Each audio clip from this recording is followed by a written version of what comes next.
Hello बच्चों, let's read this question. The question says Rama has a far point of 25 centimeter. Which statement here is true? Option first, C may have normal vision. Option second, C is myopic and requires a diverging lens to correct her vision. Option third, C is myopic and requires a converging lens to correct her vision. Option fourth, C is hyperopic and requires diverging lens to correct our vision. And option fifth, C is hyperopic and requires converging lens to correct her vision. तो इस question के अंदर हमें दे रखा है कि रमा का जो फार पॉइंट है वो कितने पर है, 25 सेंटीमीटर डिस्टेंस पे है। तो उसके अकॉर्डिंग हमें करेक्ट ऑप्शन चूज करना है। तो बात करते हैं की कंसेप्ट की यदि बात की जाए इस क्वेश्चन के लिए तो क्या की कंसेप्ट यूज होने वाला है वो देख लेते हैं हम लोग। की कंसेप्ट ये हमारे पास क्या यूज़ होगा। फार पॉइंट बेसिकली क्या होता है कि फार पॉइंट वो डिस्टेंस है जहाँ तक हमारी जो आंखें हैं वो क्लियर विजन देख पाती हैं। तो यहाँ पे सबसे पहले फर्स्ट की कंसेप्ट के अंदर तो हम यही डिस्कस कर लेते हैं कि फार पॉइंट क्या होता है। फार पॉइंट ये हमारे पास हाईएस्ट डिस्टेंस है, हाईएस्ट डिस्टेंस जहाँ तक हमारी आंखें क्लियर विजन देख सकती हैं। तो ये क्या है, हाईएस्ट डिस्टेंस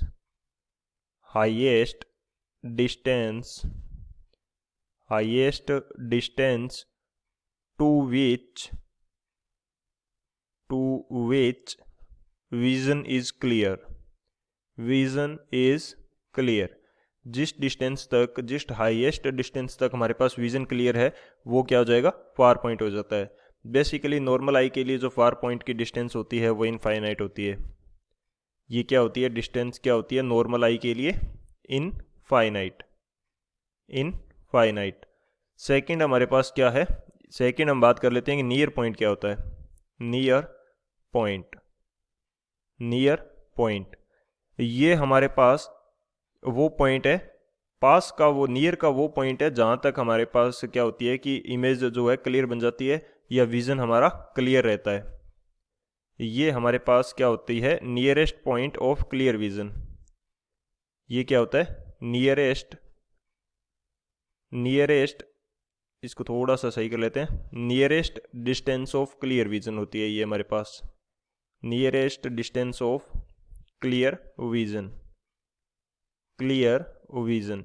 यानी कि इससे यदि कम कर देंगे तो हमारे पास क्लियर दिखाई नहीं देगा, और फार पॉइंट से यदि ज़्यादा बढ़ा देंगे तो हमें क्लियर दिखाई नहीं देगा। और नियर पॉइंट की डिस्टेंस हमारे पास कितनी होती है जनरली नॉर्मल आई के लिए, ये होती है 25 सेंटीमीटर। दो तो ये की कंसेप्ट हो गए हमारे पास। थर्ड की कंसेप्ट क्या होता है, हम बात करते हैं मायोपिया की। यानी कि मायोपिक जो आई होती है उसके लिए क्या कंडीशन होती है, मायोपिक आई के लिए हमारे पास जो पास की ऑब्जेक्ट होती है वो तो क्लियर दिखाई देती है, लेकिन जो फार ऑब्जेक्ट हैं वो क्या होती है, ब्लर होती हैं। नियर ऑब्जेक्ट ये कैसी दिखाई देंगी, ये होती हैं क्लियर, जबकि फार ऑब्जेक्ट हमारे पास कैसी हो जाती हैं, ब्लर हो जाती हैं। फार ऑब्जेक्ट ये कैसी हो जाएंगी, ब्लर हो जाएंगी। ये हमारे पास मायोपिया की कंडीशन रहती है। इसी तरह से हाइपरमेट्रोपिक आई की बात की जाए तो वो क्या होगा, हाइपरमेट्रोपिक आई। इसके लिए हमारे पास क्या होता है कि जो फार की ऑब्जेक्ट है वो तो हमें क्लियर दिखाई देती हैं और नियर की ऑब्जेक्ट क्या हो जाती हैं, ब्लर हो जाती हैं। फार ऑब्जेक्ट ये कैसी होंगी, क्लियर होंगी, फार ऑब्जेक्ट हमारे लिए क्लियर दिखाई देंगी, जबकि नियर ऑब्जेक्ट हमें कैसी दिखाई देंगी, ब्लर दिखाई देंगी। नियर ऑब्जेक्ट ये कैसी दिखाई देंगी, ब्लर। तो ये हमारे पास हाइपरमेट्रोपिक आई की कंडीशन होगी। तो ये हमारे की कंसेप्ट हो जाएंगे। इन की कंसेप्ट के अकॉर्डिंग इस क्वेश्चन को क्या करते हैं, सोल्व करते हैं। अब यदि सॉल्यूशन की बात करें तो क्वेश्चन के अंदर हमें दे रखा है कि जो फार पॉइंट है हमारा वो कितना आ गया है। गिवन हमें क्या है क्वेश्चन के अंदर, ये दे रखा है कि फार पॉइंट की डिस्टेंस कितनी है। फार पॉइंट की डिस्टेंस है हमारे पास 25 सेंटीमीटर। यानी कि 25 सेंटीमीटर के बाद का क्लियर विजन हमारे पास नहीं है। क्लियर विजन कहाँ तक है, 25 सेंटीमीटर डिस्टेंस तक है। तो यानी कि 25 सेंटीमीटर के बाद की ऑब्जेक्ट हमें क्लियर दिखाई नहीं देंगी। तो ये हमारे पास क्या कंडीशन होगी कि हमारे पास फार ऑब्जेक्ट कैसी दिखाई दे रही है, फार ऑब्जेक्ट, यदि कोई ऑब्जेक्ट मेरे पास 50 सेंटीमीटर डिस्टेंस पे है तो इसका विज़न हमें कैसा मिलेगा, ब्लर विज़न मिलेगा। फार ऑब्जेक्ट क्या है, हमारे पास ब्लर है, फार ऑब्जेक्ट ब्लर है, जबकि नियर ऑब्जेक्ट हमारे पास कैसी हैं, नियर ऑब्जेक्ट नियर पॉइंट पे या नियर डिस्टेंस जो क्लियर विजन की है उसके ऊपर कोई इफेक्ट नहीं आया है, तो नियर ऑब्जेक्ट हमारे पास कैसी दिखाई देंगी, उनका क्लियर हमें इमेज मिलेगा, जबकि फार ऑब्जेक्ट हमारी कैसी हो जाएंगी, ब्लर हो जाएंगी। तो ये कौन सी कंडीशन हुई, अकॉर्डिंग टू थर्ड की कंसेप्ट ये कैसी आई हो जाएगी, मायोपिक आई हो जाएगी, मायोपिक आई, ये हमारे पास हो जाएंगी मायोपिक आई। तो मायोपिक आई के अंदर क्या कंडीशन रहती है वो भी हम एक बार देख लेते हैं। मायोपिक आई के अंदर जो इमेज फॉर्मेशन होता है वो कॉर्निया से पहले हो जाता है। यदि मैं मान लेता हूँ कि ये मेरे पास क्या है, आई है, ये आई है और ये यहाँ कहीं पे हमारे पास आई लेंस है, ये यहाँ कहीं पे हमारे पास क्या है, आई लेंस है, ये हमारा कॉर्निया है, ये क्या है, ये है कॉर्निया।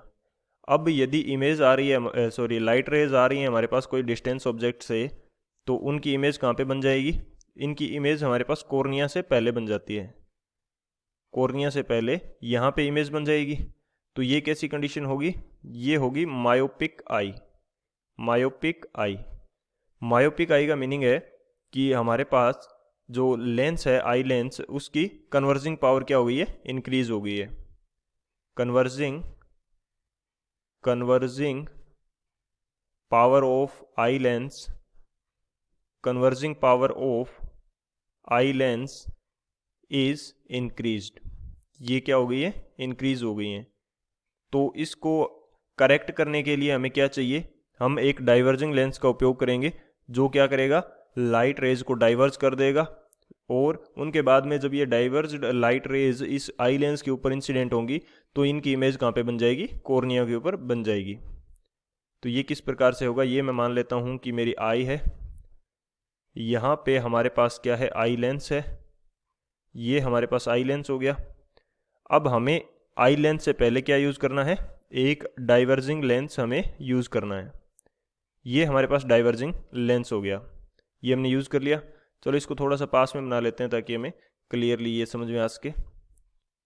ये हमारे पास क्या हो गया, एक डाइवर्जिंग लेंस हमने यूज़ कर लिया। अब जब लाइट रेज आएंगी तो ये डाइवर्जिंग लेंस क्या कर देगा, इनको थोड़ा सा डाइवर्ज कर देगा, इनको थोड़ा सा क्या करेगा, डाइवर्ज करेगा। इसको थोड़ा हम क्या बनाते हैं, स्मॉल बनाते हैं ताकि ये हमें क्लियर हमें समझ में आ सके। ये हमारे पास लेंस है, डाइवर्जिंग लेंस, जैसे ही लाइट रेज आई इसने क्या किया, इनको थोड़ा डाइवर्ज कर दिया, लाइट रेज आई इनको थोड़ा डाइवर्ज कर दिया। अब ये आई लेंस क्या करेगा, इनको कन्वर्ज करेगा फिर से, और इमेज कहाँ बन जाएगी, इस बार हमारी इमेज बन जाएगी कॉर्निया के ऊपर, यहाँ हमारे पास इमेज बन जाएगी। तो ये क्या हो जाएगी, करेक्टेड आई हो जाएगी, करेक्टेड आई। तो करेक्टेड आई के लिए हमने कौन सा लेंस यूज़ किया, डाइवर्जिंग लेंस, डाइवर्जिंग लेंस हमने यूज़ किया। तो ये हमारी कंडीशन होगी। तो कौन सा ऑप्शन करेक्ट हो जाएगा वो देख लेते हैं हमारे पास। तो फर्स्ट ऑप्शन जो हमें दे रखा है, सी में हैव नॉर्मल विजन, तो ये तो इनकरेक्ट है, नॉर्मल विजन तो नहीं रहेगा। नॉर्मल विजन कब होता है, जब फार पॉइंट की डिस्टेंस होती है इनफाइनाइट। सेकंड हमें दे रखा है she is myopic, yes she is myopic and requires diverging lens to correct our vision, ये हमारा करेक्ट है। थर्ड हमें दे रखा है she is myopic and requires converging lens, myopic है तो कन्वर्जिंग लेंस नहीं चाहिए, हमें डाइवर्जिंग लेंस ही रिक्वायर्ड होगा, कन्वर्जिंग तो पहले से ही ज़्यादा कन्वर्जिंग पावर हो चुकी है, तो ये तो इनकरेक्ट है। फोर्थ हमें दे रखा है she is hyperopic and requires diverging lens to correct our vision, वो हाइप्रोपिक नहीं है, वो क्या है, मायोपिक है। हाइप्रोपिक होती तो हमारे पास क्या होता कि इसकी नियर की ऑब्जेक्ट है वो हमें ब्लर दिखाई देने लग जाती है, लेकिन यहाँ पे ऐसा नहीं है, यहाँ पे दूर की ऑब्जेक्ट ब्लर दिखाई दे रही है। और फिफ्थ ऑप्शन हमें क्या कह रहा है, सी इज हाइप्रोपिक, तो ये भी इनकरेक्ट हो जाएगा। तो कौन सा ऑप्शन करेक्ट है हमारे पास, जो ऑप्शन बी है वो हमारा करेक्ट है। So option B is the final answer. I hope you understood it well. Best of luck. Thank you.